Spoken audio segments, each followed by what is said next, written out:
Good morning students. BA second year की इस class में हम ब्रिटेन के संविधान को कंटिन्यू करेंगे। पूर्व में हमने जो चीज़ें पढ़ी हैं उसके बाद आज हम पढ़ने वाले हैं ब्रिटिश प्रधानमंत्री की शक्ति, उसकी स्थिति और क्या वो अधिनायकवादी है या वो अधिनायकवादी बन सकता है, इसके संबंध में हम तर्क देंगे। तो आज हम पढ़ रहे हैं ब्रिटिश प्रधानमंत्री, उसकी शक्ति और उसकी स्थिति। तो सबसे पहले एक थोड़ी सी भूमिका मैं आपको बताऊंगा कि ब्रिटेन में जो संसदीय व्यवस्था है उसके विकास में परंपराओं का विशेष महत्व रहा। संयोग और विवेक के तत्वों ने भी ब्रिटेन के मंत्रिमंडल और प्रधानमंत्री पद के विकास में अपना योगदान दिया है। वैसे तो ब्रिटिश संविधान विकास का परिणाम है, संयोग और विवेक के तत्वों ने इसमें अपना योगदान दिया है, लेकिन आज हम जो चीज़ पढ़ रहे हैं प्रधानमंत्री और उसके मंत्रिमंडल के बारे में, और उससे भी आगे हम आज केवल मंत्रिमंडल के बारे में कल हम पढ़ चुके थे। आज हम पढ़ेंगे कि प्रधानमंत्री की क्या स्थिति है, राष्ट्र में किस प्रकार की स्थिति है, या ब्रिटिश राजनीतिक व्यवस्था में उसकी क्या स्थिति है, क्या वो अधिनायकवादी बन सकता है। रैमजे मेयर ने उसके ऊपर अधिनायकवादी होने का जो आरोप लगाया है उसमें कितनी सत्यता है, इस बात का आज हम वर्णन करेंगे।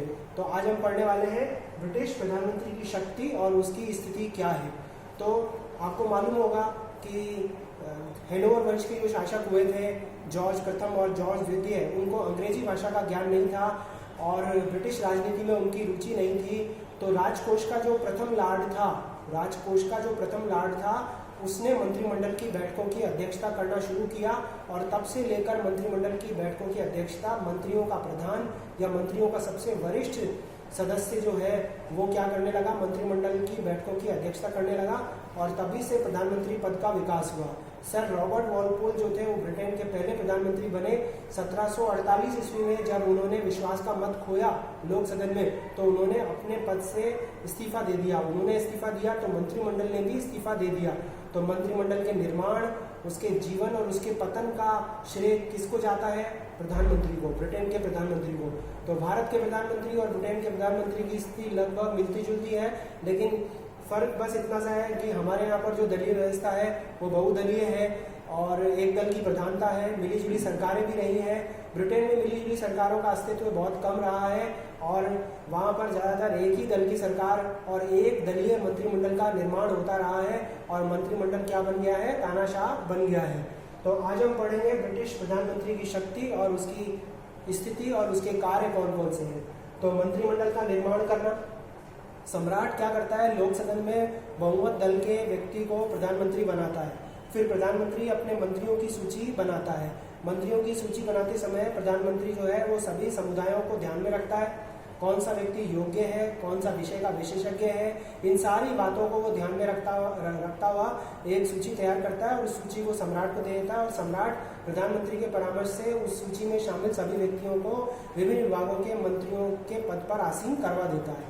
फिर उनके बीच में कार्यों का बंटवारा करने वाला कौन होता है? प्रधानमंत्री होता है। प्रधानमंत्री को ही पता होता है कि किसकी योग्यता क्या है, कौन सा व्यक्ति कौन सा कार्य कर सकता है और उसे किस विभाग का मंत्री बनाया जाना चाहिए। कार्यों का बंटवारा करता है और सरकार के विभिन्न विभागों के बीच में समन्वय स्थापित करने का काम भी वही करता है, क्योंकि शासन के तीनों अंगों में अगर समन्वय ना हो तो शासन व्यवस्था का या राज व्यवस्था का संचालन करना मुश्किल हो जाएगा। और इसके अलावा मंत्रिमंडल का विस्तार करना, मंत्रिमंडल में परिवर्तन करना, नए मंत्रियों को शामिल करना, पुराने मंत्रियों को निकालना, कोई मंत्री अगर उसका विरोध करे तो उसको मंत्रिमंडल से अपदस्थ करवाना, ये सारे काम मंत्रिमंडल के होते हैं। यहाँ तक कि मंत्रिमंडल की बैठकें, उनका सभापतित्व, मंत्रिमंडल की बैठकों में कौन से विषयों पर निर्णय किया जाएगा, मंत्रियों ने उसको जो सलाह दी है किन सलाहों को वह स्वीकार करेगा, यह उसकी इच्छा के ऊपर निर्भर करता है। तो वो एक प्रकार से मंत्रियों का प्रमुख तो है ही और उनके जीवन के साथ में भी जुड़ा हुआ है। अगर वो स्वयं त्याग पत्र देता है तो वो उसका मंत्रिमंडल भी त्याग पत्र दे देता है। यानी ब्रिटेन में प्रधानमंत्री और मंत्रिमंडल एक साथ तैरते हैं और एक साथ डूबते हैं। तो ये सारी चीज़ें हमने मंत्रिमंडल के संबंध में बताई कि इसके संबंध में मंत्रिमंडल के निर्माण के संबंध में, गठन के संबंध में, कार्यों के बंटवारे के संबंध में क्या स्थिति है और कौन से कार्य प्रधानमंत्री करता है। फिर उसके बाद मंत्रिमंडल का विस्तार, परिवर्तन, ये भी देख लिया हमने। सम्राट के कार्यों पर परामर्श देना, सम्राट जितनी भी नियुक्तियां करता है चाहे वो न्यायाधीशों की नियुक्तियाँ हों, विशिकों की नियुक्तियाँ हों, लार्डों की नियुक्तियाँ हों या विदेशों में नियुक्तियाँ हों, वे सारी जितनी भी प्रकार की नियुक्तियाँ होती हैं वे सारी नियुक्तियाँ वो प्रधानमंत्री के परामर्श से करता है। तो और इसके अलावा जो भी कार्य व्यवस्थापिका करती है, व्यवस्थापिका कानून निर्माण का जटिल कार्य करती है, लेकिन किन विषयों पर कानूनों का निर्माण करना है यह मंत्रिमंडल प्रधानमंत्री के नेतृत्व में निर्धारित करता है। किसी भी विधेयक के प्रारूप का निर्माण प्रधानमंत्री के दिशा निर्देशन में तैयार होता है, फिर संबंधित मंत्री सदन में विधेयक को प्रस्तुत करता है। अब चूंकि प्रधानमंत्री और मंत्रिमंडल जिस दल का होता है उसी का लोक सदन में बहुमत होता है, तो आसानी से वो विधेयक क्या बन जाता है, कानून बन जाता है। तो एक प्रकार से जितनी भी नीतियां हैं, जितने भी कानून हैं, जितनी भी योजनाएं हैं, वह कौन बनाता है, प्रधानमंत्री बनाता है या उसका मंत्रिमंडल मिलकर बनाते हैं। तो यहाँ पर भी व्यवस्थापन क्षेत्र में भी प्रधानमंत्री ही शक्तिशाली होता है। सम्राट के सामने जब कोई विधेयक हस्ताक्षर होने के लिए आता है तो वो अनिवार्य रूप से उस पर हस्ताक्षर कर देता है, क्योंकि ब्रिटेन में यह परंपरा है कि सम्राट किसी भी विधेयक पर हस्ताक्षर करने से इनकार नहीं करेगा। 1707 ईस्वी में 1707 ईस्वी में आखिरी बार सम्राट ने निषेधाधिकार का प्रयोग किया था। उसके बाद से किसी भी सम्राट ने किसी भी विधेयक पर अनुमति देने से इनकार नहीं किया है। इसलिए ये परंपरा बन गई कि सम्राट के पास में जब कोई विधेयक आएगा तो वो उस पर हस्ताक्षर करने से इनकार नहीं करेगा। तो प्रधानमंत्री और मंत्रिमंडल जिन विषयों पर नीतियों का निर्माण करना चाहते हैं, जिन विषयों पर कानूनों का निर्माण करना चाहते हैं, जिन योजनाओं को बनाना चाहते हैं, वो बनाने में सक्षम हो पाते हैं, क्योंकि संसद उसके ऊपर बिना किसी रोक टोक के उन पर अपनी स्वीकृति दे देती है। इसके पीछे कारण होता है कठोर दलीय अनुशासन, दलीय सचेतकों का कार्य करना, और इससे भी बड़ी बात यह कि प्रधानमंत्री और उसके मंत्रिमंडल का जो दल होता है उसी दल का लोक सदन में बहुमत होता है। तो प्रधानमंत्री अपने आप में बहुत शक्तिशाली होता है और इस तरीके से वो कार्य करता है संसदीय व्यवस्था में। अब योजक कड़ी किसके बीच में, मंत्रिमंडल और सम्राट के बीच में। इसके अलावा मंत्रिमंडल जो कुछ निर्णय लेता है, जिन नीतियों का निर्धारण करता है, उन सबसे अवगत करवाने का काम किसका होता है, प्रधानमंत्री का होता है। तो प्रधानमंत्री सम्राट और मंत्रिमंडल के बीच की योजक कड़ी भी कहा जाता है। तो संसदीय व्यवस्था में वो इस भूमिका का भी निर्वहन करता है। इसके बाद लोक सदन में राष्ट्र का नेता होता है, अपने दल का नेता होता है। अगर राष्ट्र के सामने कोई आर्थिक संकट उत्पन्न हो, कोई प्राकृतिक आपदा आए या युद्ध हो जाए या ब्रिटेन के ऊपर कोई राष्ट्र हमला कर दे, तो तात्कालिक रूप से विपक्ष के प्रश्नों का जवाब जो है वो कौन देगा, प्रधानमंत्री देगा, क्योंकि प्रधानमंत्री खुद क्या है, राष्ट्र का नेता है, सरकार का सर्वे सर्वा है, सरकार का प्रमुख है। तो लोक सदन में विपक्ष की जितनी भी आलोचनाएं होती हैं या जितने भी प्रश्न होते हैं उनका स्वयं व्यक्तिगत रूप से वो क्या देता है, जवाब देता है। उसकी हम देखें उसकी स्थिति क्या है ब्रिटेन की राजनीति में या ब्रिटिश राज व्यवस्था में प्रधानमंत्री की क्या स्थिति है। उसके ऊपर सबसे पहला बिंदु है कि उसका स्वयं का व्यक्तित्व, जैसे Winston Churchill, Disraeli, Lord George, ये सारे ऐसे प्रधानमंत्री हुए जिन्होंने अपने व्यक्तित्वों से ब्रिटिश प्रधानमंत्री के पद की शक्तियों को और भी ज़्यादा क्या कर दिया, बढ़ा दिया था। तो प्रधानमंत्री का पद और भी ज़्यादा क्या बन गया, शक्तिशाली। और अगर कोई निर्बल हो अपने आप में तो प्रधानमंत्री का पद शक्तिशाली होते हुए भी प्रधानमंत्री अपने आप में क्या दिखाई देगा, निर्बल प्रधानमंत्री के रूप में दिखाई देगा। तत्कालीन परिस्थितियां क्या हैं, जैसे विंस्टन चर्चिल को द्वितीय विश्व युद्ध के दौरान और भी ज़्यादा शक्तियां प्राप्त हो गई। द्वितीय विश्व युद्ध के दौरान ब्रिटेन जो था वो सामान्य शक्ति वाला राष्ट्र बनकर रह गया और सोवियत संघ और अमेरिका दूसरे नए शक्ति के केंद्र बनकर उभरे। तो उसकी जिम्मेदारी भी किस पर आई, चर्चिल पर ही आई थी उस समय, विंस्टन चर्चिल के ऊपर। और विंस्टन चर्चिल ने ही युद्ध मंत्रिमंडल का निर्माण किया था।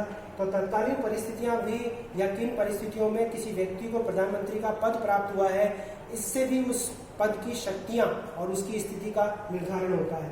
सरकार का स्वरूप कैसा है, इसका मतलब है कि जो प्रधानमंत्री है उसका जो दल है उसकी लोक सदन में स्थिति क्या है, क्या कमजोर स्थिति है, क्या पूर्ण बहुमत प्राप्त है। अगर कमजोर स्थिति होगी तो चाहे कितना ही शक्तिशाली व्यक्तित्व क्यों ना हो, प्रधानमंत्री की ताकत उतनी ही कम हो जाएगी। वो उतना फ्रीक्वेंटली काम नहीं कर पाएगा जितना एक दल की या भरपूर समर्थन की स्थिति में वो काम कर पाता। तो उसके दल की क्या स्थिति है, इससे भी उसकी खुद की स्थिति निर्धारित होती है। अब इसके बाद में रैमजे मेयर ने ब्रिटिश प्रधानमंत्री के तानाशाह होने का आरोप लगाया है। रैमजी मेयर ने ब्रिटिश प्रधानमंत्री पर तानाशाह होने का आरोप लगाया है और इसमें सबसे पहला नियंत्रण होता है जनमत और परंपराओं का। कार्लाइल ने कहा था कि मैं नेता हूं और जनता का अनुगमन करता हूं, और ब्रिटिश राजनीतिक संस्कृति ऐसी नहीं है कि जिसमें जनता नेता का सम्मान न करे और नेता जनमत की उपेक्षा करे। ऐसी राजनीतिक संस्कृति वहां पर नहीं है, और ऐसी भी राजनीतिक संस्कृति नहीं है कि ब्रिटिश प्रधानमंत्री और उसका दल ब्रिटिश परंपराओं को तोड़ने का प्रयास करे। तो वो परंपराओं का भी पालन करता है, जनमत का भी सम्मान करता है। बहुत बार ब्रिटेन में ऐसा हुआ कि वहाँ पर जैसे मार्गरेट थ्रेचर एक प्रधानमंत्री हुआ करती थी ब्रिटेन की, उसको क्या करना पड़ा था, जनमत के आगे झुकना पड़ा था। तो जनमत और परंपरा क्या करती है, प्रधानमंत्री को नियंत्रित करती है और उसको तानाशाह बनने से रोकती है। ब्रिटेन में तानाशाही या अधिनायकत्व का कोई भी महत्व नहीं है, या ऐसी कोई स्थिति वहाँ पर नहीं है। दबाव समूह, चाहे वो रेलवे यूनियन हो, परिवहन यूनियन हो, मजदूरों का संघ हो, ये भी क्या करते हैं, प्रधानमंत्री और उसके मंत्रिमंडल को नीति निर्माण के समय प्रभावित करते हैं। और जब प्रधानमंत्री जब मजदूरों के संबंध में नीतियों का निर्माण करता है तो उन्हें प्रेशर ग्रुप्स के हितों को ध्यान में रखना पड़ता है, तो वो कंट्रोल हो जाता है दबाव समूह के माध्यम से। तो वो निरंकुश नहीं हो सकता, तानाशाह नहीं बन सकता, या वो अधिनायकवादी नहीं बन सकता। मीडिया का भी दबाव रहता है, संसद की जो कार्रवाई होती है उसका सीधा प्रसारण टीवी चैनल्स के ऊपर दिखाया जाता है। तो प्रधानमंत्री कैसा आचरण कर रहा है, उसके दल के सदस्य संसदीय गरिमा का पालन कर रहे हैं या नहीं कर रहे हैं। और ब्रिटेन जो मातृ देश है संसद का, ब्रिटेन जो मातृ देश है संविधानों का, क्या वहाँ पर प्रधानमंत्री और उसका मंत्रिमंडल संसदीय परंपराओं का उल्लंघन तो नहीं कर रहे? अगर ऐसी स्थिति होती है तो मीडिया उसका प्रकाशन कर देता है और प्रधानमंत्री को फिर जवाब देना भारी पड़ जाता है और उसका राजनीतिक भविष्य खतरे में पड़ जाता है। तो प्रधानमंत्री कैसे तानाशाह हो सकता है, कैसे अधिनायकवादी बन सकता है ब्रिटिश राजनीति में, इसको आप समझ सकते होंगे। विपक्ष का नियंत्रण होता है, दो ही दल है, एक अनुदारवादी दल और एक कौन सा दल है, श्रमिक दल। इनके बीच में सत्ता का हस्तांतरण होता रहता है। हालांकि कुछ अन्य दल जो है साम्यवादी दल, उदारवादी दल भी हैं, लेकिन ब्रिटिश राजनीति में उनका कोई खास महत्व या खास प्रभाव नहीं है। तो प्रधानमंत्री जो मुश्किल से सत्ता प्राप्त करता है एक देश की, वह कैसे कोई गलती करके विपक्ष को आलोचना करने का मौका दे सकता है। तो वो मजबूत विपक्ष के कारण भी संतुलित होकर काम करता है। ऐसे कोई काम नहीं करना चाहता जो जनमत की उपेक्षा करते हो, परंपराओं को तोड़ते हो या दबाव समूहों के हितों की उपेक्षा करते हो। तो इसलिए विपक्ष नियंत्रित करता है। और स्वयं का जो दल होता है, प्रधानमंत्री ने अपने सरकार में जितने लोगों को शामिल किया, उसके अलावा भी तो संसद में या लोक सदन में बैठे हुए होते हैं उसी दल के सदस्य।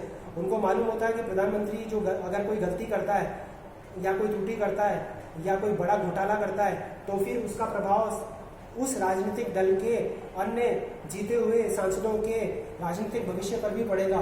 तो इसलिए वो भी दल के जो सदस्य होते हैं उनको संतुष्ट करके चलना भी और उनका नेतृत्व करना भी किसका दायित्व होता है, प्रधानमंत्री का दायित्व होता है। तो इन सारी परिस्थितियों में प्रधानमंत्री जो है वो निरंकुश या तानाशाह या अधिनायकवाद का आचरण जो है वो नहीं कर सकता। इसलिए यह कथन सत्य नहीं है कि रैमजी मेयर ने जो कहा कि ब्रिटिश राजनीतिक व्यवस्था में प्रधानमंत्री का अधिनायक तो स्थापित हुआ है। तो आज हमने क्या पढ़ा कि ब्रिटेन में प्रधानमंत्री की शक्ति, उसकी स्थिति, उसके कार्य क्या है और क्या ब्रिटेन का प्रधानमंत्री अधिनायकवादी है। इसका जवाब है नहीं, वो अधिनायकवादी नहीं है। उसके ऊपर जनमत का, दबाव समूह का, मीडिया का, विपक्ष का, परंपराओं का और स्वयं के दल का भी क्या होता है, नियंत्रण होता है। अगर स्वयं के दल के सदस्यों को वो संतुष्ट करके नहीं चलता तो फिर जो दल के सदस्य होते हैं वो नेतृत्व परिवर्तन की मांग करते हैं। और कई बार ऐसे अवसर भी आए ब्रिटेन की राजनीति में जब नेतृत्व परिवर्तन किया गया और एक व्यक्ति के स्थान पर दूसरे व्यक्ति को प्रधानमंत्री बनाया गया। तो आज हमने पढ़ा ब्रिटेन की प्रधानमंत्री की शक्ति, कार्य और उसकी स्थिति क्या है।